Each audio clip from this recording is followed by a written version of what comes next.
Long time no see. We're back. We're ready to go. We're rested. Maybe. Um,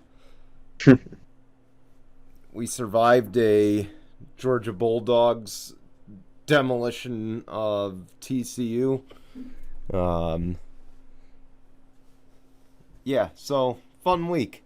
That said, we also went to the Cuse game. I know Jason's not wearing his Cuse stuff, but I am. No, Um, I mean I was wearing my long sleeve shirt all day and then changing into my PJs because eventually after this I will be heading off to bed to yeah. work early again tomorrow. Again, we record at night, so that's the fun Yes. of this. So, yeah. By the way, I'll turn around. It is a. Oh, hold on. I don't know if you guys can see it, but it's Buddy Bayheim. Buddy Bayham Hope they jersey. saw Oh it. yeah. Nice and stitched and Yep, everything. nice and stitched. Thanks to the local shops on Marshall Street for I forget what shop it was called, but um, got it on there. Um, and we got to see a Cuse win, so that was even bigger. But coming up on the show, we got a lot to talk about. We'll talk about the coaching vacancies. We'll have Tinkle on this, an update on Damar Hamlin. But we begin with our Tinkle rundown, and I will get things started here. The LA Chargers, they lose a meaningless game to the Denver Broncos, but it didn't come without a price tag. Mike Williams, he gets injured in a meaningless game. Keep in mind, entering that 425 game, the Chargers already knew that Mike Williams, or I'm sorry, they already knew that the Ravens had lost, and thus still decided to start the starters, which is fine. You can start the starters. But when you already know you're not going to go any higher or lower than the 5 seed, that's when you should be like, okay, after the first couple possessions, we're going to take these guys out. We just want to keep them fresh for the playoffs. No, that didn't run through Brandon Staley's mind, and instead he plays them for 3+ quarters before deciding to bring in Chase Daniel and most of the backups and kind of keep Keenan Allen out on the field. So, Brandon Staley, you're a fucking moron, okay? And I'm telling you right now, I talked yesterday about Mike McCarthy should lose his job if the Cowboys lose this game. Brandon Staley should lose his job if we lose this game because or if we lost this game last night because Mike Williams got hurt in a meaningless game. Right. Okay, so absolutely stupid decision. I'm fine with the loss to the Broncos. I'm absolutely fine with it. I am not okay with losing and injuring our starters when we have a bigger picture to look at than the Denver Broncos.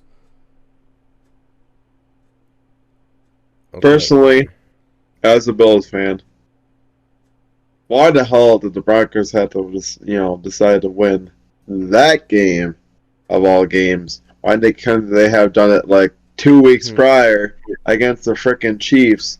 They could have helped out the Bills. I mean, of course, I'll digress from that. But honestly, I look at it this way: Chargers should just have rested their starters. I mean, you're already in the playoffs. You can't go any higher or lower than what you already were. Um, Hmm. it just makes no sense to me. And trying to risk injury here, which ended up happening. I mean, Mike Williams has not really been able to stay healthy as often Hmm. as he probably should. He's a great And player when he is fully yeah. healthy out on the field.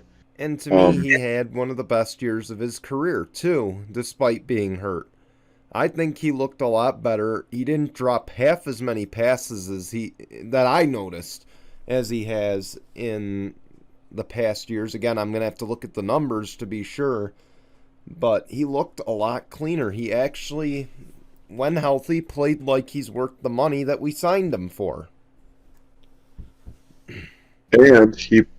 And he also plays to his size too. I mean, he's somebody that can Yeah, jump up and grab those, you know, long balls, those long bombs and stuff like that. So he's a great player when healthy. Somebody that can help take the edge off of Keenan Allen if he gets doubled. hmm, He can go out there and catch, usually almost anything that is thrown his way, but he definitely has his faults. But honestly, yeah, Brandon Staley, what the hell were you thinking? You should have rested your starters, lost this meaningless game if you were gonna, if it was gonna happen as it was anyway.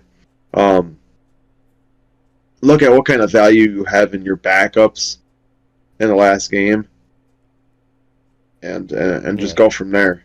exactly, So exactly. So again, we don't know the result of the Saturday night game, but as far as the um, last week's Week 18 matchup, that's what we're gonna talk about here. But we move forward. This has just been a dramatic offseason when it comes to talking about Carlos Correa. We have talked about him. This is now, what, the third or fourth time we've talked about him this offseason? Because for he had sure, signed the deal with the San Francisco Giants.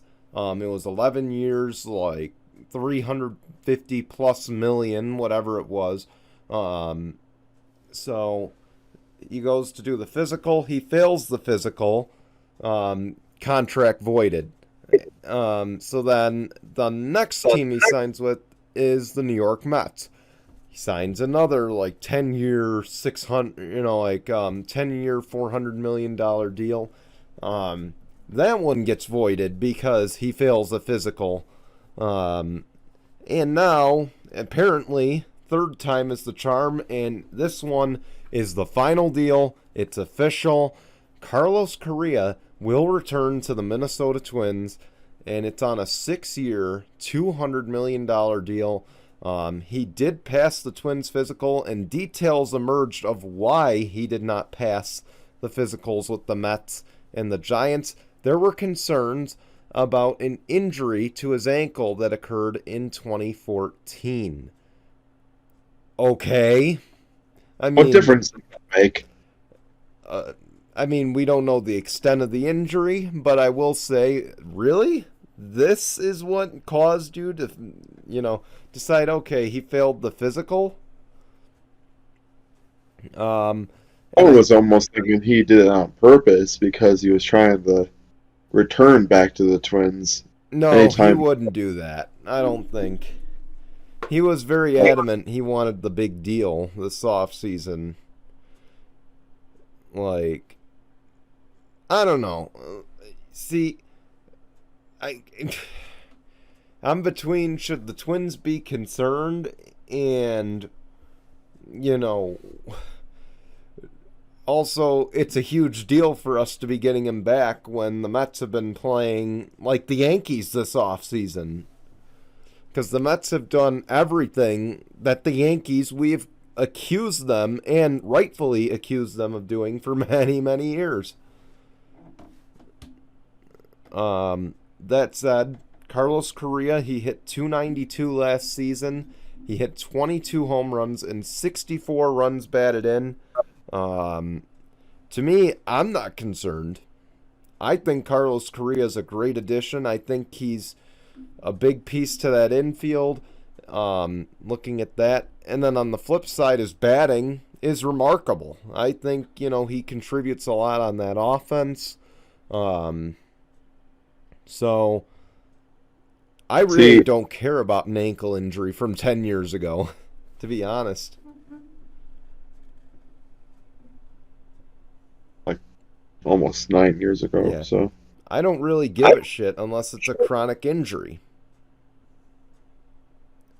Okay? I mean, the only thing you can really technically be concerned about is how, you know, bad was that ankle injury in 2014? Was it bad enough where it's still affecting him today? If not, then it didn't look like it was affecting him if he had those kind of that kind of year last If year. he was So if he was a candidate for a big deal like that, clearly it wasn't an issue before. Okay, right.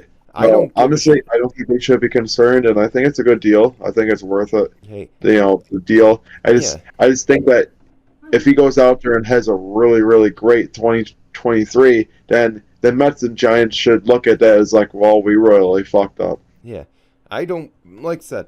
And flipping over to football, I don't give a shit unless it's like Julio Jones, where the hamstring is just a week to week issue. Okay, unless it's one of those, I don't care. Okay, to me that doesn't impact my decision on or my thoughts on a player. Um, and like I said, hitting 292, 22 home runs, 64 RBIs. I would say, it's not MVP numbers, but it's certainly a great support number. Even and it's kind of the light, kind of like Luis Arias this year and how he took the batting championship from Aaron Judge.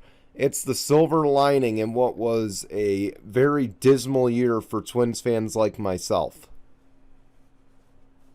So, um, and I think adding Carlos Correa back is another big thing because we expected him to be a 1 year loan. So, even better. Um, maybe not better for the Raiders fans. And can I just say, you may have prematurely announced your departure considering the deal you just signed this offseason, but Derek Carr has officially posted a goodbye to the Las Vegas Raiders. Keep in mind, Derek Carr is. Oh, what happened? Something's wrong with my mouse. I don't know what's going on, but I apparently can't go back up. That is very weird. I guess I'm going to have to pull it up on my phone. So, Derek Carr has bid goodbye to the Las Vegas Raiders. Were you trying to scroll up and read? I'm trying to read what I posted, but my It says Derek Carr bids goodbye to the my Raiders. mouse Carr is completely Carr broken right three now. year 3 year deal worth 121.5 So, million, 41 million a year through 2025 yep. season. And he does have a no trade clause. That I will say. Meanwhile, my computer's Honestly, if you look at that, that's a very high deal for Derek Carr.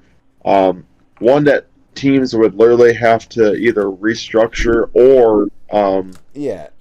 add that deal on, which is insane to think about because And Derek Carr had a very up and down kind of year. Yeah, Devontae Adams had a league leading, touchdown season as a receiver, I think with like 14 touchdown passes. So Derek Carr, when given the opportunities with having a talented receiver around him, can do well. But the thing is that what team right now that's out there would have that kind of team around him that he would excel at? Because I tell you now, you go if you send him to the Jets, he might do well with that talent there. If you send him to, for instance, I don't know, Indianapolis, if you give him some talent, maybe he can excel with it. If he was to go to, like, say, I don't know, San Fran, he would excel with that kind of talent because. But I don't know. It's tough to tell you where Derek Carr will go, honestly. But what I was gonna say before it was actually my keyboard that acted up. I must have had a wire on one, or I must have had something on one of the buttons, but it was messing up my scrolling ability. So I was trying to look at the details again. You kind of read it for me. Thanks for that. 3-year deal, 121.5 million, $41 million a year through the 2025 season. Just plain and simply, he's almost untradeable. Um, and on top of it, I'm sorry, but I do have to address this too. Where I read that Dan Orlovsky also had said that Derek Carr is a top 12 quarterback in the league.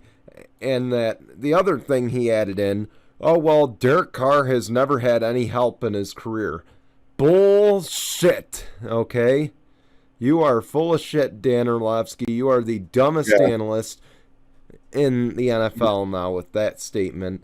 Okay, he's had Hunter Renfrow. He's had Darren Waller, both guys who are very good. Um, Waller could easily be. Waller's, to me, a top 10 tight end in the league. right.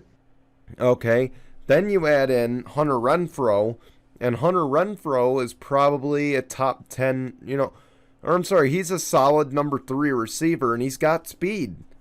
Okay, and then you just added Devontae Adams, and I'm sorry, but there was no excuse for this kind of season, unfortunately.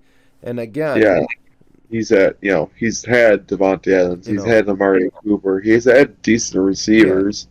he had Henry Ruggs before Henry Ruggs did the unthinkable, stupid thing that he did. Um, so he's had help. Don't give me he hasn't had help. And on top of it, let's add in that Derek Carr has either been injured or shit the bed in games where, the team was either borderline playoffs or in the playoffs. He's never won a playoff game. So he's making more money for a guy who doesn't even deserve to be making that kind of money. He has no business making that kind of money in the first place. So I'm sorry, I don't feel sympathy for him. Yeah, he's done a lot for the Raiders, in terms of franchise numbers, but I'm sorry, I don't think any team with a brain would be willing to take on that kind of deal. He's just going to be another Matt Ryan or another Joe Flacco, where he's just going to shit the bed wherever he goes, and he's going to be a career backup after that. I'm calling it now for what it is. Or he'll be another Nick Foles, or he'll be a complete bust once he goes to another team. Okay? I think So, so. I mean, that said, I think the Colts are stupid enough to take on that kind of deal. They do have the cap space to do it. Um, but I think it would be. No. What if they were to make a trade? What if like Matt Ryan goes to the Las Vegas Raiders and then Derek Carr goes to the Colts? I mean, that could possibly be Uh, what the most logical thing. It'd be no upgrade for either team. That's all I would say. There'd be no upgrade It there. probably wouldn't, but I mean, it's the only thing. Or um, it would be kind of interesting to see um, San Fran trading away Jimmy Garoppolo to Hmm. Las Vegas for um, No, Derek Carr. they're Jimmy G can't be traded because he's a free agent at the end of the year. So that's the issue Oh, with that. that's true too. Um, to me, it would make sense for him to go to the Texans where his brother played and sucked for years. So, you know, Yeah, but the problem is that he would have absolutely nobody because Brandon Cooks is okay, looking to get then, traded. but then you'd have an excuse for saying that he had nobody. Yeah, that's That's true the too. thing. Um, you know, again, I don't know how, and I've said it for so many years now, I just don't know how anybody can defend Derek Carr. He is a lousy quarterback. He has never played in a big game. He hasn't played in a big game in his entire career yet. He's compared to Aaron Rodgers. He's done nothing. He's done zilch. Okay? And in last year he had a real chance to do it because the Raiders, of course, made that fluke playoff appearance. Um, you know, I'm sorry, but this year was no excuse. They had no excuse to not, play as much better than they did last year. No excuse. And, yeah, you could say, oh, well, Josh McDaniels was a terrible hire, and yeah, you're right. But again, you had a playoff run to build off of. You added Devontae Adams. You had no excuse. So, no more defending Derek Carr. That's kind of where my point was going. No more defending Derek Carr saying he's a good quarterback. You can no longer defend it. He is literally a Joe Flacco in disguise. So, I agree. that said, your turn. Alrighty. So Buffalo, of course, with everything that was, happening, the emotions running high, what was going on with her teammate, and he, opened up his eyes and everything like that.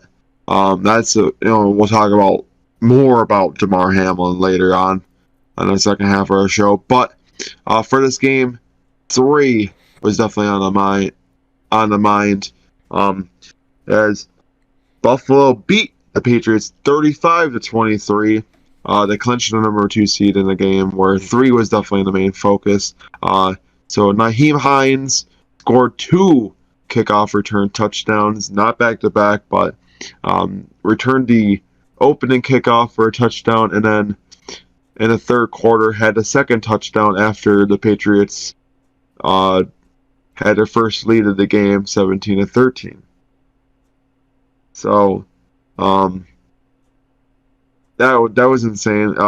It was the first return touchdown in 3 years and 3 months. Josh Allen, who had 3 passing touchdowns, each to different receivers, one to Stephon Diggs, one to John Brown, and one to Dawson Knox. And the defense had 3 interceptions in the game. Matt Milano, Tremaine Edmonds, and Tre'Davious White. So, crazy game. A lot of emotions running high. I thought Buffalo was going to go into that game and crush the Patriots, but it was a lot closer than I thought it was. It was back and forth. It was a great game to watch live. It really was. I was there, cold as all hell, but I was there. I'll tell you this now, Brian. If I learned anything from the 2 times I've gone to see the Patriots live, Patriots fans are the most annoying fan base and have the most annoying fans. Yeah, I can kind of agree with that. I'm not going to lie. What I will say is, again, the Bills, I double down on my thoughts. The Bills should be the number 1 seed. I'm sorry. Again, Chiefs are the least deserving number 1 seed. But another thing I will add going back to the game, the Rees ran wild in that game. The Rees really ran wild. And, They certainly did. Whether you believe in a higher power or not, I don't know how much more convincing that could be right there. That something was there the whole time for number 3. I know. It was great to see. Could have Buffalo have played a lot better than they did? Yeah, of course. It's also New England that we're talking about. Mac Jones sometimes, can show spurts of being an okay quarterback. I just don't think that he's going to be a long-term starter. I think, if anything, he should be a journeyman, kind of like a career backup more than a career starter, just because Mac Jones is just not that good. Hate to say it. But honestly, it was a great game for, defense. Definitely could have played better, but 3 takeaways is great. 3 touchdowns for Josh Allen, even though there was a questionable throw that was picked off. Went up in the air and got picked off. So, but the thing about Josh Allen is what makes quarterbacks really good is after something like that, coming out there and, having the kind of play he had, the long touchdowns.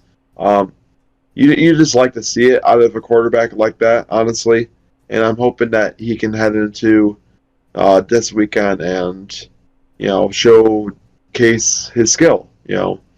He didn't had 300 yards in this game, but honestly, I don't think he needed it when you had Nyheim Hines that was just running all over the place on special teams.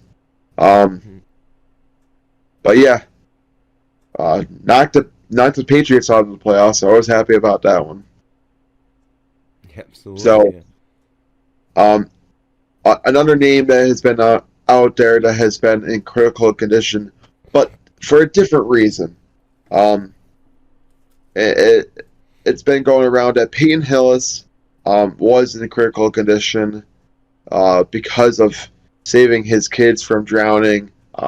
His kidneys weren't doing super well, but as of 6-7 hours ago, apparently he's doing a lot better. He's off the ventilator and on the road to recovery after saving his kids from drowning.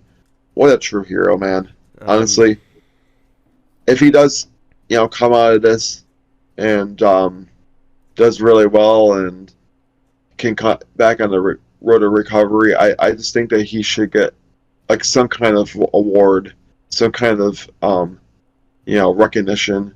You know, now, he's gonna be viewed as like a hero. yeah, now that's a hero. Um, Now, of course, for those who don't know who Peyton Hillis is, he was the Madden cover athlete for Madden NFL 12. Hmm. He was a long-time Browns running back, or short-time Browns running back. And to me, I think he probably had including this, What um, I didn't realize about for yeah, Peyton Hillis is that he was a seventh round draft pick yeah, for the Denver Broncos. So to be honest with you, we mhm, shouldn't even be talking about Peyton Hillis as a player. To be honest with you, because he got a chance with the Cleveland Browns and excelled at his chance and was a great running back there. mhm, He wasn't all that great with, Denver. Then he gets sent to the Cleveland Browns, and that's when he, starts seeing his production going up. Ultimately goes from there to the Giants. He eventually did retire in 2015. Um, so mhm, he hasn't been out of the league a super, super long time, yeah. but Well, his big year was 2010. Played all 16 games. Ran for almost 1,200 yards and 11 touchdowns plus 2 receiving touchdowns and almost 500 receiving yards. So, again, really his breakout year. But I would say, in terms of the Madden curse, man, all things considered, and I'm sorry I got to bring it up. It may be insensitive, and I apologize if it's viewed that way. But I would say he's had the worst Madden curse in the history of Madden curses. Because since he's been probably. on the cover of Madden 12, which released in 2011, he ran for half the yards that he had in 2010, the following year in 2011. 2012, he played 13 games, only got 309 rush yards. And then 247 in 2013, and then 115 in 2014 in 9 games. And of course, he has had a big history of concussions as well. So that's another big thing. But man, I mean, he's just had honestly the worst Madden curse in the history of Madden curses. That's the best I can say about it. I'm glad he's doing better. Continued prayers for him. Right. Continued prayers for Damar Hamlin, who we'll talk about in the second half of the show. Yeah, I'm just grateful that he's doing a lot better because it sounded like, well, it sounded like what was being said from his uncle is that, yeah, he was doing a lot better, but his kidneys Mhm. um, weren't working like they should have been. But being off the ventilator, that's at least a step forward. Um, I would think he's still in ICU, still in critical condition. Um, so I don't know what's truly going on. At least he's breathing on his own, so that's a good sign. Um, so hopefully his kidneys can eventually get back up to at least normal so that he could be able to breathe. I don't know. I don't think it says something about him waking up. At least he's off of the ventilator, so I that's at least a plus that he's Mhm. being able to breathe on his own. But honestly, I'm hoping that he pulls through, that he can make it through. Um, you know, I think it's grateful that he's a family first kind of guy. He valued his kids more than himself. Because we could be having a different kind of story if he didn't go in there and save him. That his kids would have drowned and passed away. But at least he went in there, saved them from drowning. Um, that's a sign of a true hero, and not all heroes wear capes too. Mhm. So I'm gonna go on to my last takeaway. Poor Lamar Jackson, and I'll get to why I say that, because the Ravens end up extending Roquan Smith, one of their top linebackers, to a 5-year, $100 million deal, making him the highest paid linebacker in NFL history. Which I think is interesting because if you look at it, I'm pretty sure that Von Miller, who is a linebacker, even though he's technically an edge rusher, has that same kind of deal, but it's 6 years. So I guess technically, yeah. I think he's got like a 6-year, $100 million deal. So I guess technically with 5 years, that would make him the highest paid at $20 million a year. Um, what do you think about that, Brian? I mean, is it well worth? Like, is he worth that kind of money? Poor. And I just want to backtrack to poor Lamar Jackson. Come on, man. Man. I know, Roquan. I mean, I got to look up the numbers, but I mean, Roquan's been good for a bit now. Of course, yeah, former because Georgia honestly, Bulldog. Um, you look at it this way, it's safe to say that the Ravens, if they do keep Lamar, it's going to be probably he's not going to on the get the low deal end. that he thinks he's going to get. Yeah, of course. Roquan this year. Um, he was traded over from the Chicago Bears. He started out with the Bears. He's now with the Ravens after a trade. Um, 75 tackles this year, only 4.5 sacks. I mean, he had an okay year. I mean, I don't know if 5 years, 100 million might be worth it, but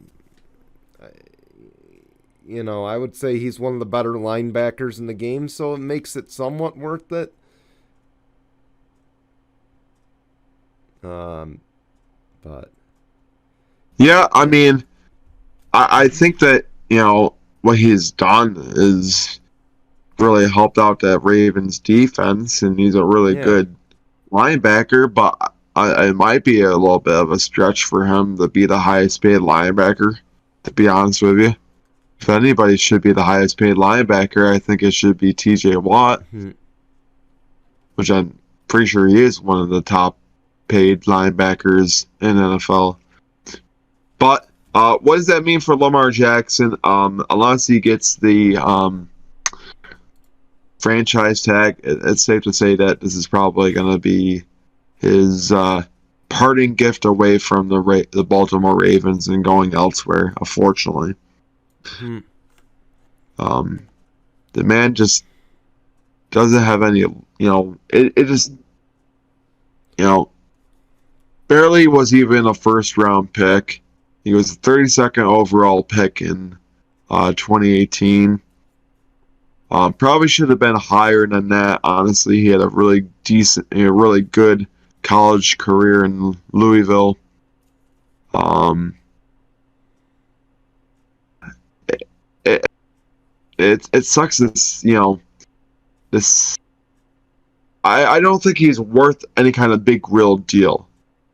I mean, if it was like a few years, maybe like 40, 50 mil, maybe it could be justified.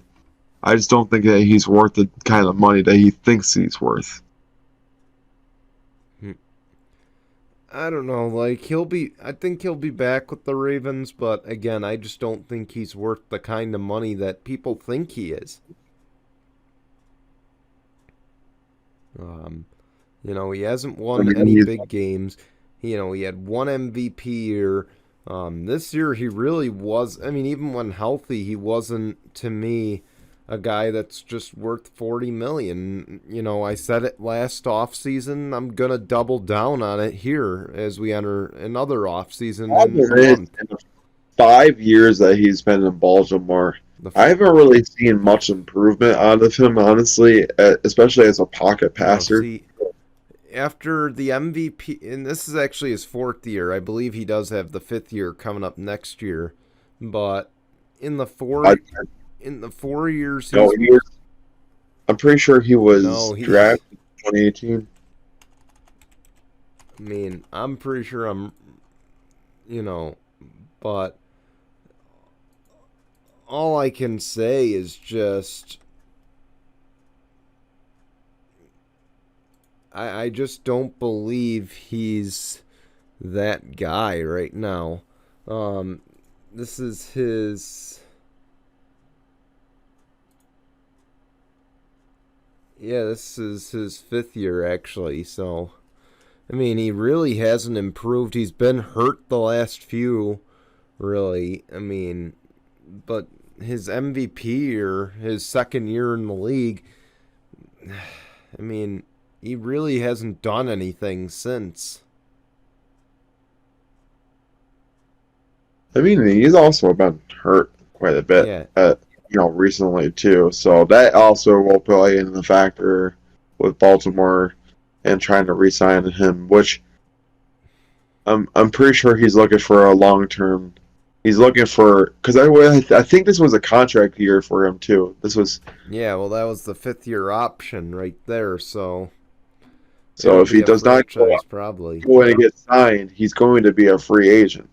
Yeah.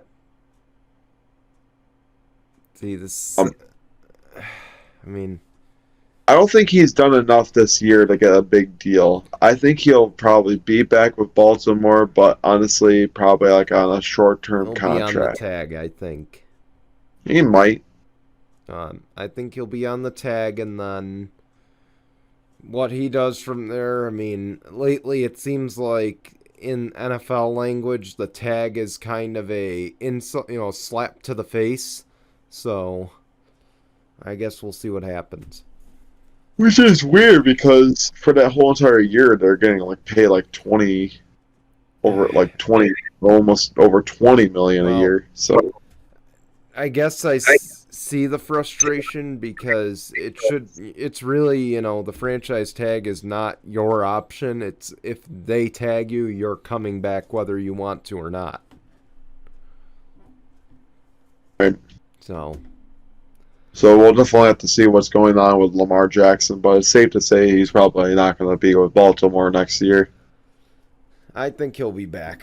Just won't be on his terms. Um, that said, I think it's time for our break here.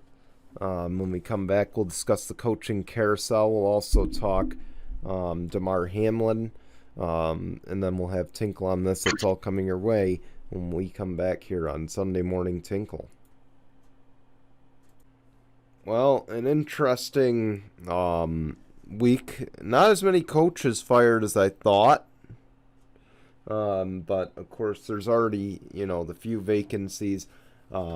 Cliff Kingsbury got canned this week, as well as Lovie Smith. Those were the only two head coaching firings on Monday.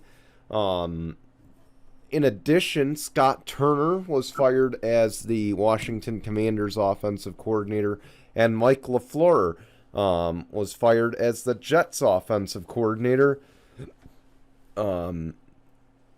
And of course, going off of that, the other firings, Mike Vrabel's whole staff was fired. And of course, keep in mind the Titans are searching for a new GM. So I guess I'm going to skip one bullet and kind of go to this. man, this is just the perfect storm because we know Tennessee's going to get a new general manager. Um, and Mike Vrabel, we don't know how much say he's going to have in it, and he fired his whole coaching staff. I think it's safe to say he's on the hot seat going into 2023. Oh, I agree, especially with starting off so hot like they were in 7-3 and then losing 7 games in a row. So I think already off of that alone, you would be on the hot seat. We don't know what's going on with Tannehill. He could very well be out of Tennessee. Um, Mhm. so I just don't think the situation at hand for Tennessee looks all that great.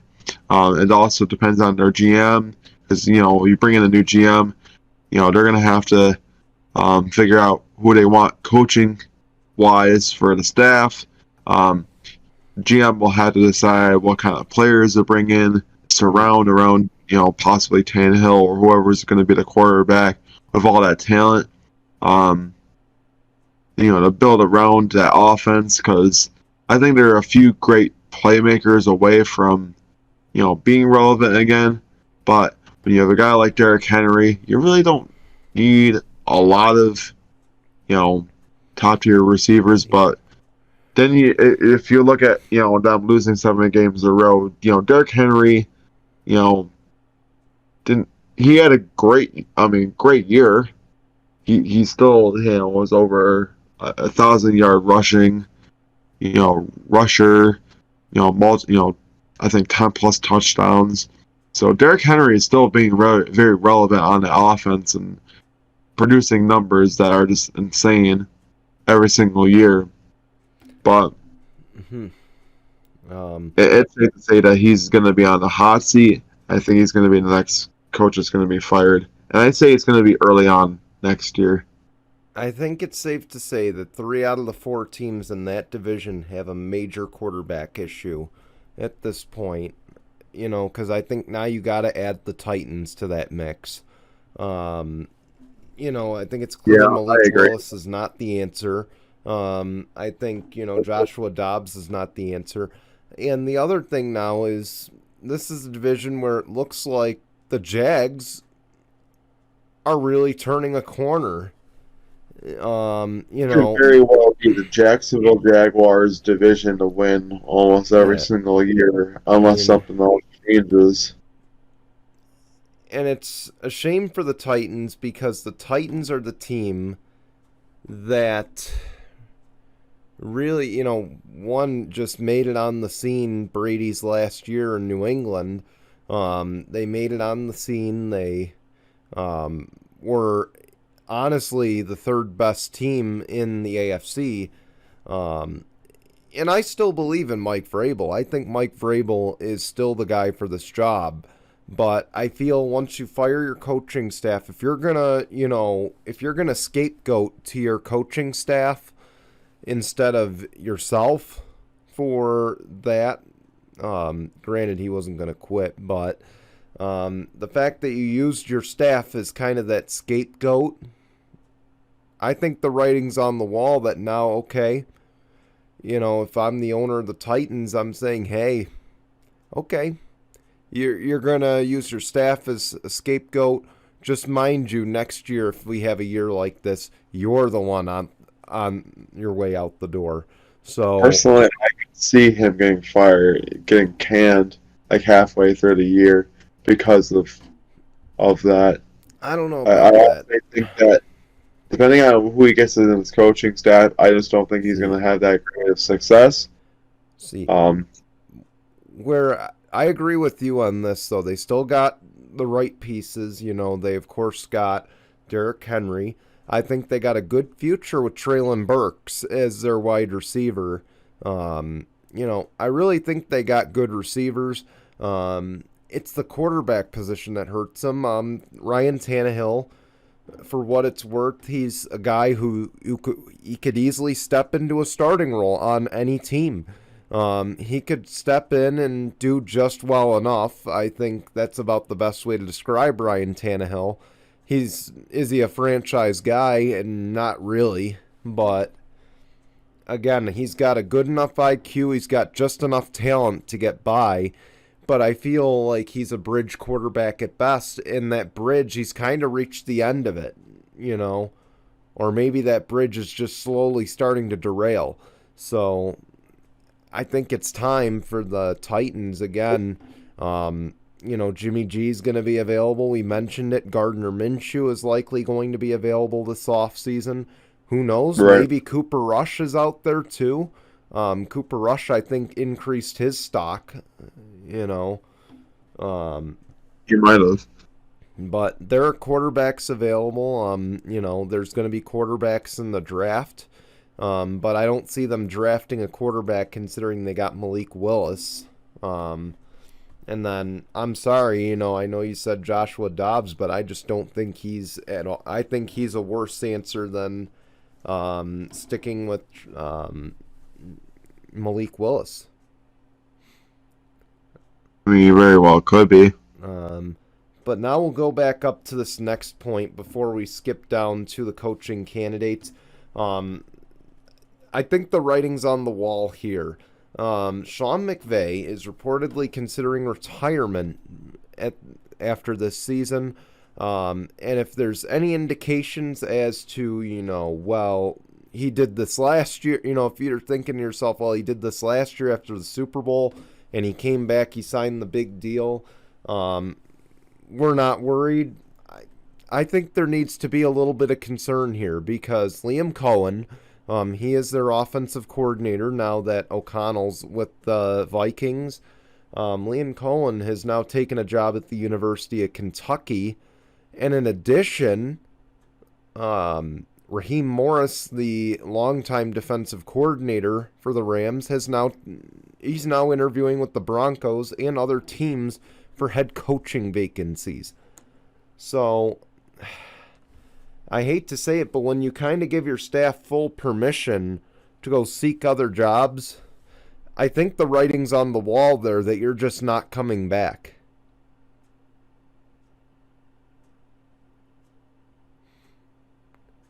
Or unless he will and just wants to have a different staff without really firing them.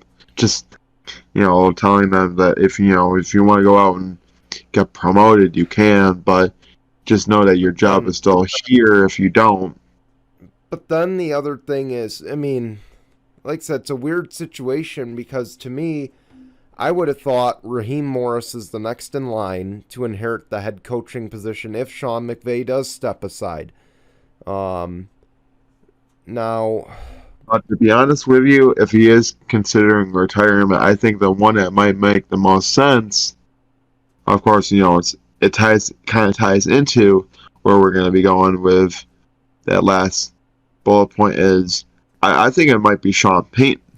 I know that there was a lot of ties, a lot of rumors, a lot of articles that were saying that he wants to go to a team in LA, and I think that he might go with the Rams because you have a lot of pieces there. You have a lot of great receivers. You have that, you would inherit a pretty great defense too. Now, here's the issue with that. Keep in mind, whatever team gets Sean Payton is going to have to inherit or give up some premium draft picks.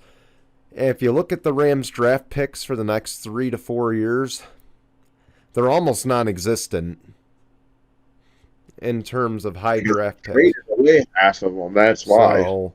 And the other thing is Sean McVay is a well-respected coach. He's the reason that Matt Stafford's there. He's the reason that Cooper Kupp is still there. He's the reason Aaron Donald. This is, I don't want to call Sean McVay's wife the Yoko Ono of the band, but she's Yokoing the Rams right now, in a way. Because now it appears the band is breaking up. But on the other hand, why would you give Raheem Morris permission to interview for other jobs if Sean McVay is stepping aside? Because, again, I would imagine if you want to keep the band together in some way, shape, or form, you're going to stick with the guy that's been here a while. And Raheem Morris is that guy who could step up, maybe he can lead this team.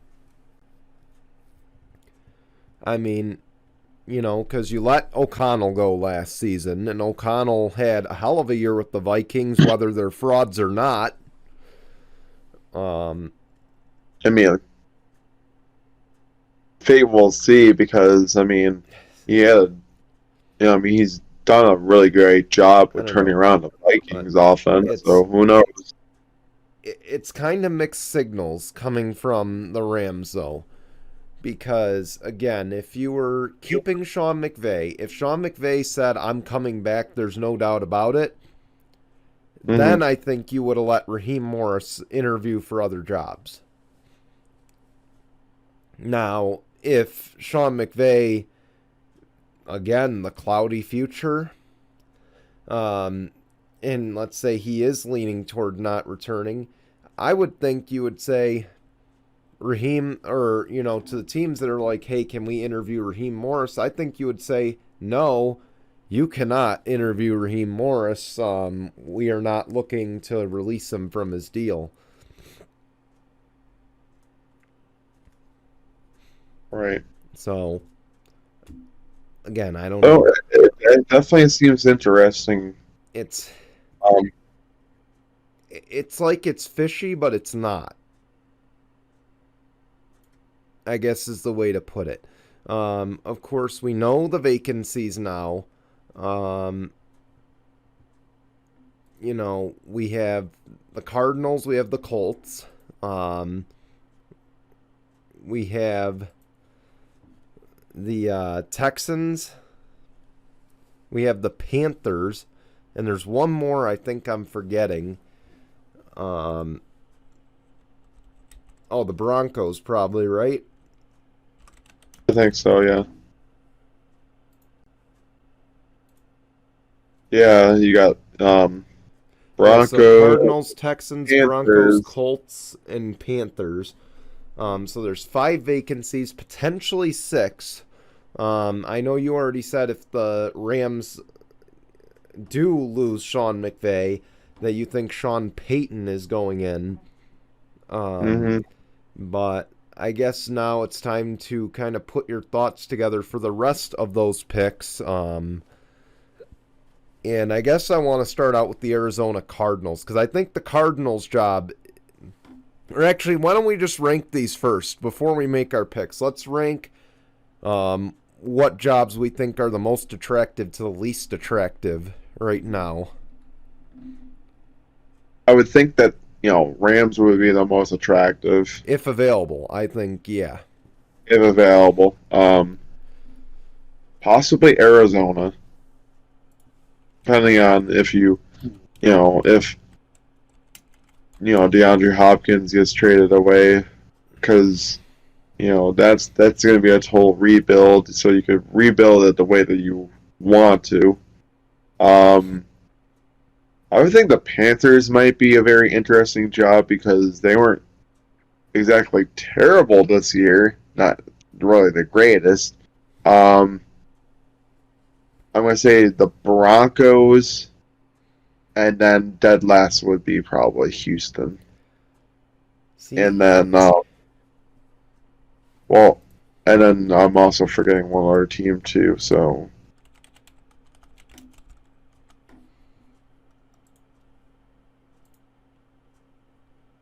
So again, it's the Cardinals, Broncos, Texans, Colts, Panthers, and potentially the Rams.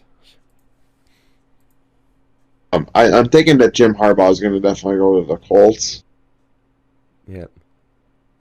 With all the ties, used to be a backup for the Colts and stuff like that. I just think that Jim Irsay would be that kind of person to, do it again, bring in another former Colts player.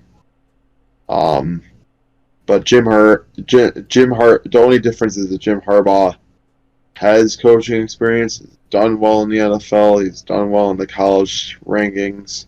So I think that he can, come in and and do have some success depending on who he has receiver and what quarterback wise.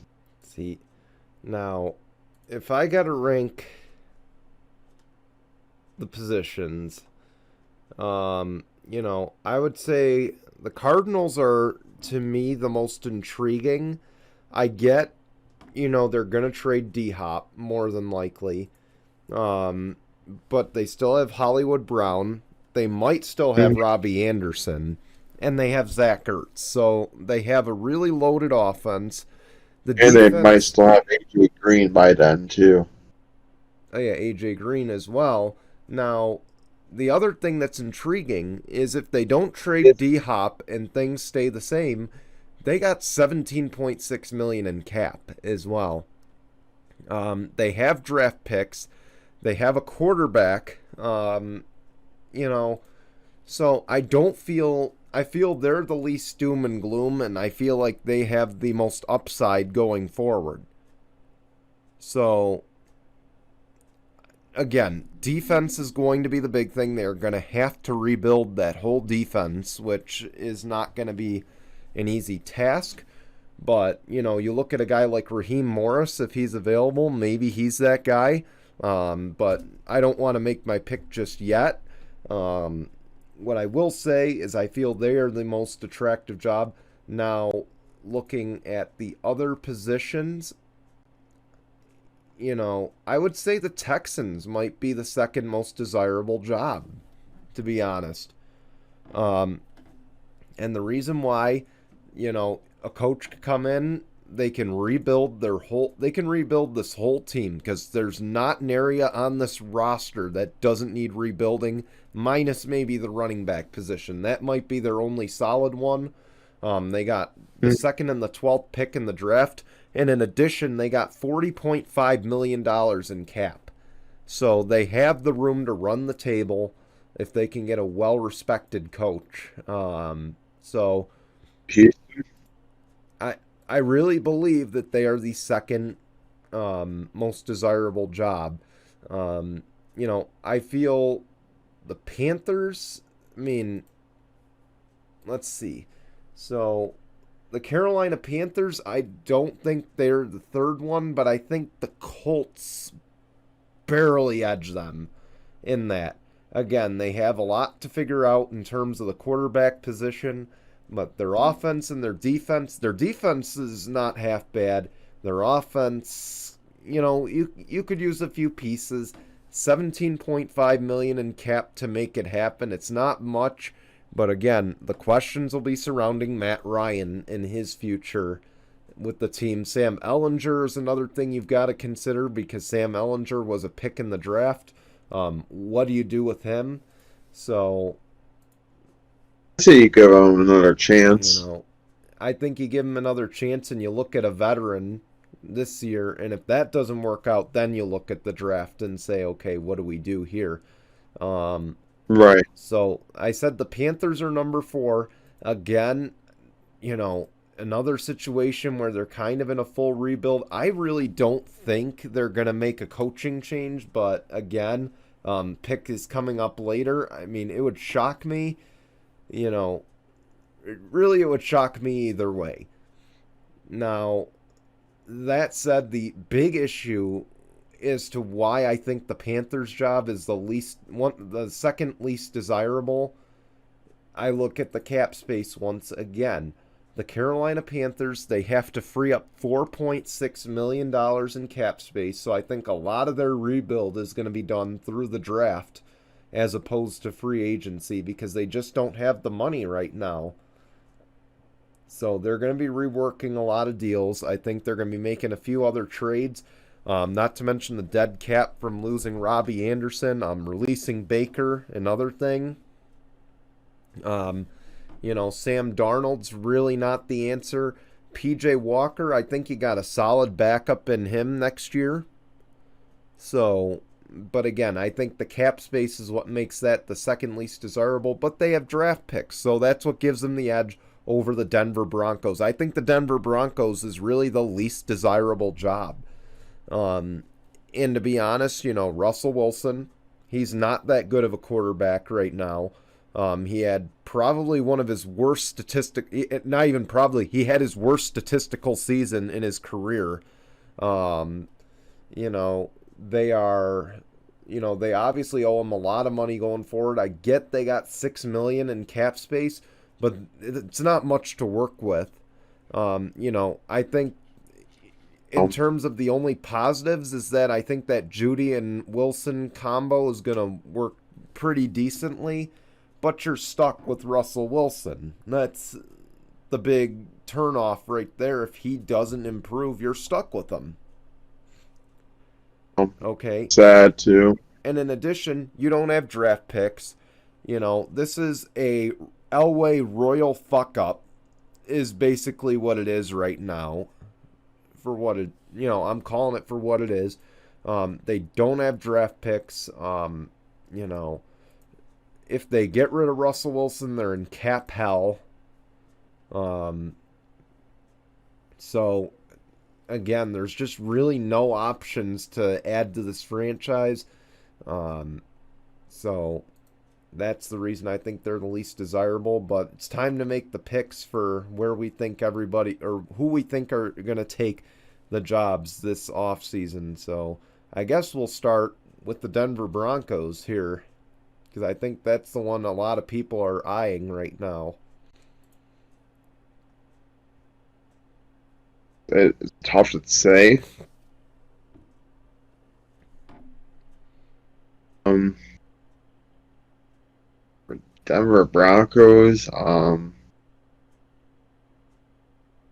Maybe like a Michael LaFleur. I don't know. But then again, he was probably released as a offensive coordinator to begin with. So I don't know. probably, I would think that Raheem Morris is probably going to go with the Broncos.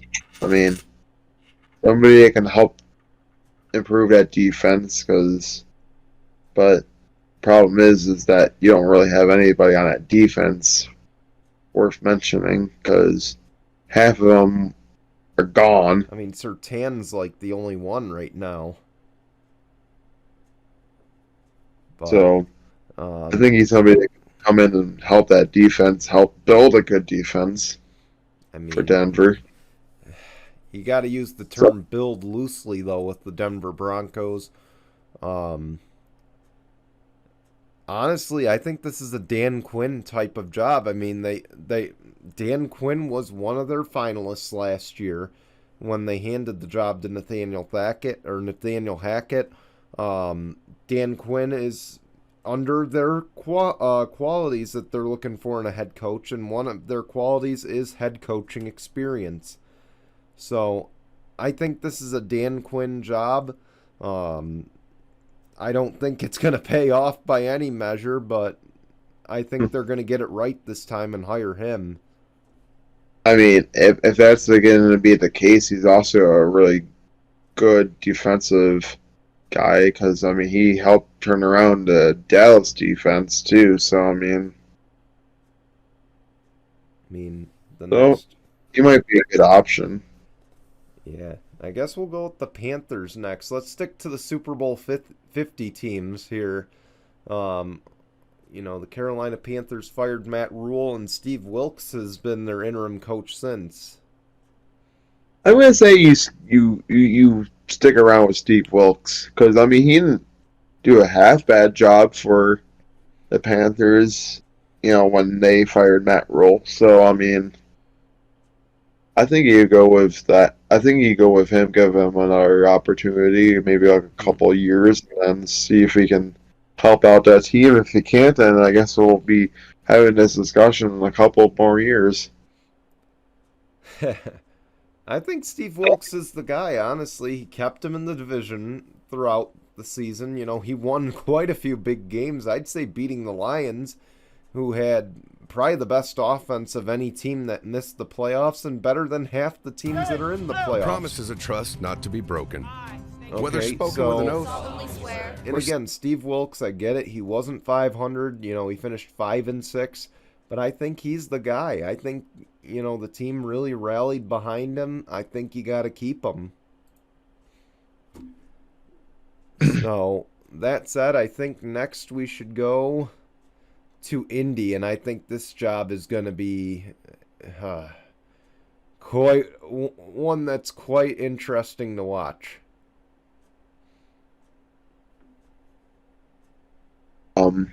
I'm gonna say Jim Harbaugh for this one. I just think that it makes the most sense. I think he's gonna officially actually return back to the NFL. So I can see it being Harbaugh, but then again, I mean, I could be wrong. Okay, I got a present. That's not yours. That's Smarty's. That's Marty. That's Yeah. why it says Martin Fun on it. But yeah, I'm gonna say Jim Harbaugh honestly for the Colts. I find it very tough to buy Jim Harbaugh.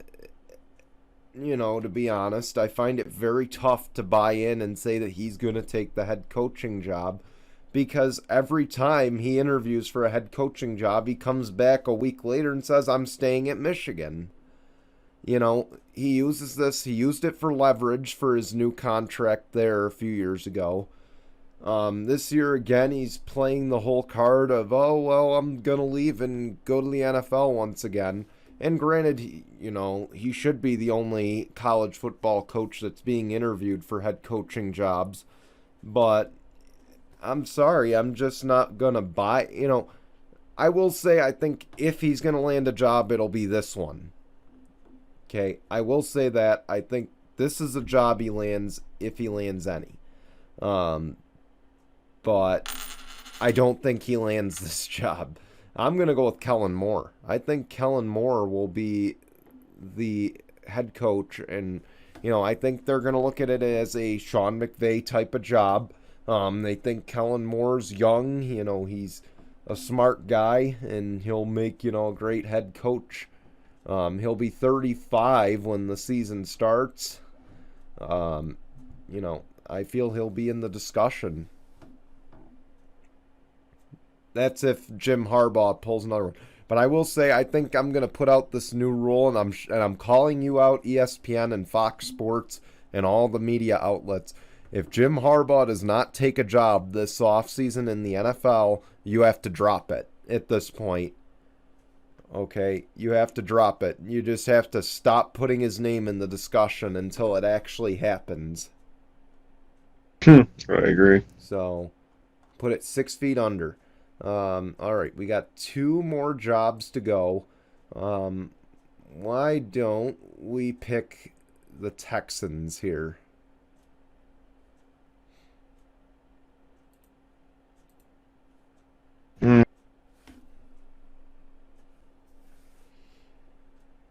See, the thing about the Texans is it wouldn't shock me if Cliff Kingsbury gets picked up and goes there, honestly, because Houston always seems to pick up like coaching scrums as their head coaches.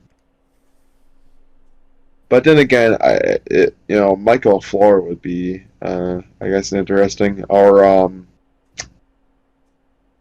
honestly, it wouldn't shock me if Leslie Frazier is going to be on that list of names that could possibly get a head coaching gig. So they got Nick Caserio. That's what I will say. They got Nick Caserio right now. He is their GM, and of course, why is that significant? He's from the New England Patriots, mind you. So I feel that's a big part of it. Of course, I said Dan Quinn to Denver. I really don't think anybody on that Bills coaching staff is worth bringing in.